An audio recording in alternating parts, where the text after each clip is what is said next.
Good evening. Tonight we will continue with the second part of the investigation and management of the small for gestational age fetus.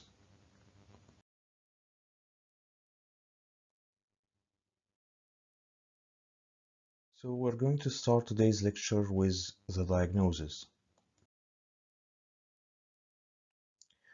To diagnose a small for gestational age fetus, it's an ultrasound diagnosis. So it means that the fetal abdominal circumference or the estimated fetal weight is below the 10th centile. And use of a customized fetal weight reference may improve prediction of a small for gestational age. When you're using two measurements of abdominal circumference or estimated fetal weight to estimate gross velocity, then the duration between them should be at least 3 weeks. This is to minimize the false positive rates for diagnosing fetal gross restriction. Where the fetal abdominal circumference or estimated fetal weight is below the 10th centile or there is evidence of reduced gross velocity, women should be offered assessment of fetal size and umbilical artery doppler.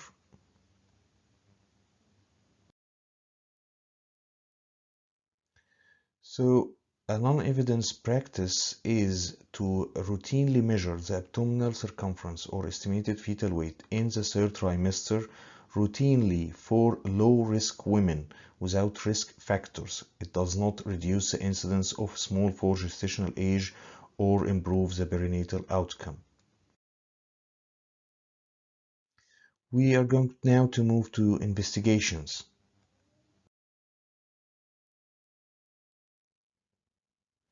So when you diagnose a severe for small for gestational age, the first thing you have to do is to refer to a fetal medicine specialist. The fetal medicine specialist will do a detailed anatomy survey and uterine artery doppler. This is if you diagnose severe for small for gestational age at between 18 to 20 weeks. If the fetal medicine specialist finds structural anomalies while the uterine artery doppler is normal, then there's a possibility that there are chromosomal abnormalities in this fetus, and this is around 19%. So the next step would be to do karyotyping. You have also to consider a serological screening for cytomegalovirus and toxoplasmosis, as fetal infection constitute about 5% of the causes of small for gestational age. So you have to do this screening if the anomaly survey does not, or the karyotyping does not provide you with the cause. In high-risk population, you have to test for syphilis and malaria.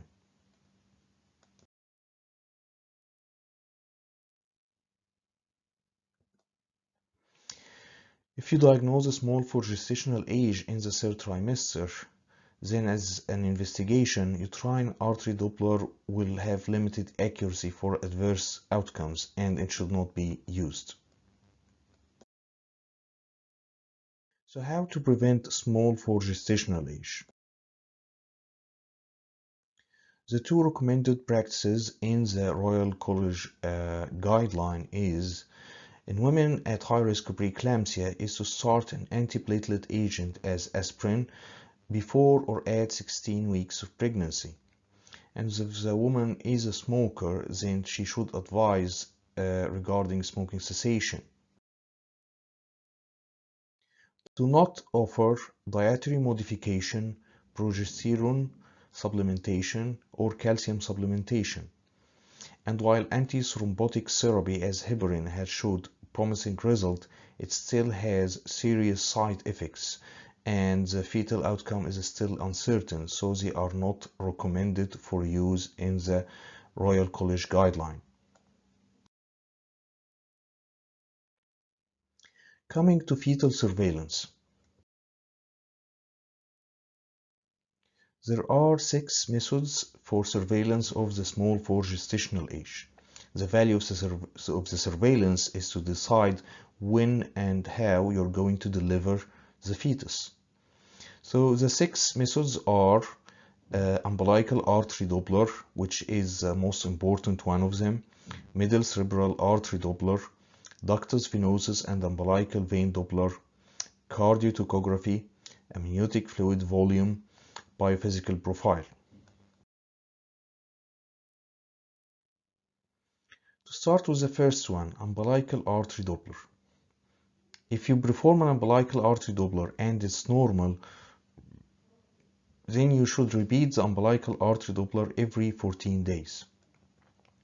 If you find that the pulsatility index or resistance index is more than 2 standard deviations, while end diastolic volume is present, then you have to repeat the umbilical artery Doppler twice weekly. If you find that there is absent or reversed end diastolic volume, then you have to do a daily umbilical artery Doppler. The second method would be the middle cerebral artery Doppler. If it's abnormal, this means that the pulsatility index is below the 5th centile. In preterm small for gestational age, it has limited accuracy, and it should not be used to time delivery. While in term small for gestational age, it has moderate predictive value, and with normal umbilical artery, it should be used in conjunction to determine the time of delivery, especially after 32 weeks. Cerebral vasodilatation is a manifestation of the increase in diastolic flow. It's a sign of the brain's sparing effect of chronic hypoxia and results in decreases in Doppler indices of the middle cerebral artery, such as the pulsatility index. Reduced middle cerebral artery pulsatility index or middle cerebral artery pulsatility index over the umbilical artery pulsatility index is called the cerebroplacental ratio. It's an early sign of fetal hypoxia in small for gestational fetuses.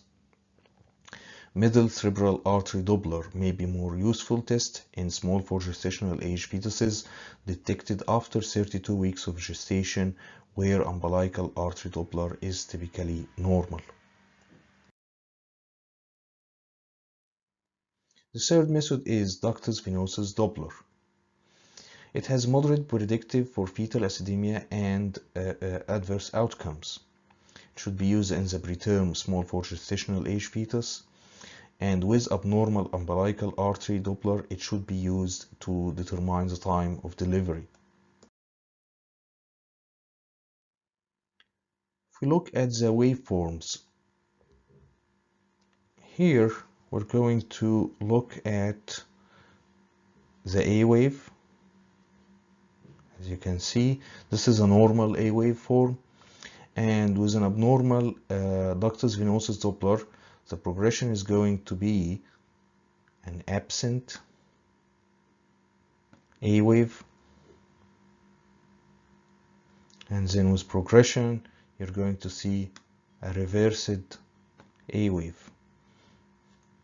So reversed A wave is denotes the onset of fetal cardiac compromise. The fourth method is cardiotocography. Cardiotocography should not be used as an only form of surveillance in small for gestational age fetuses. It may be used in conjunction with other methods. There's a new form of cardiotocography called the computerized cardiotocography, other than the conventional one. In this method, the fetal heart rate variation is the most useful predictor of fetal well-being, with short-term variation less than 3 milliseconds. This is within 24 hours of delivery. It's associated with metabolic acidemia and neonatal death. And here's an image of a computerized cardiotocography. Coming to the fifth method is the amniotic fluid volume. So ultrasound assessment of amniotic fluid volume should not be used as the only form of surveillance in small of gestational age fetuses. There are two methods to quantify the amniotic fluid volume. There's the amniotic fluid index, and there's the single deepest vertical pocket. There has been a debate in the literature whether which one is better than the other, and there's conflicting results regarding this. However, the Royal College guideline, it's in favor of using the single deepest vertical pocket. Sixth method is the biophysical profile. It consists of fetal pacing, fetal tone, fetal movement, amniotic fluid, and non-stress test. And again, it should not be used as alone in surveillance of small for gestational age fetuses. Biophysical profile should not be used in preterm small for gestational age fetuses because the incidence is false negative rate in detecting fetal acidemia is about 11%. And this concludes our lecture for tonight, and thanks for your attention.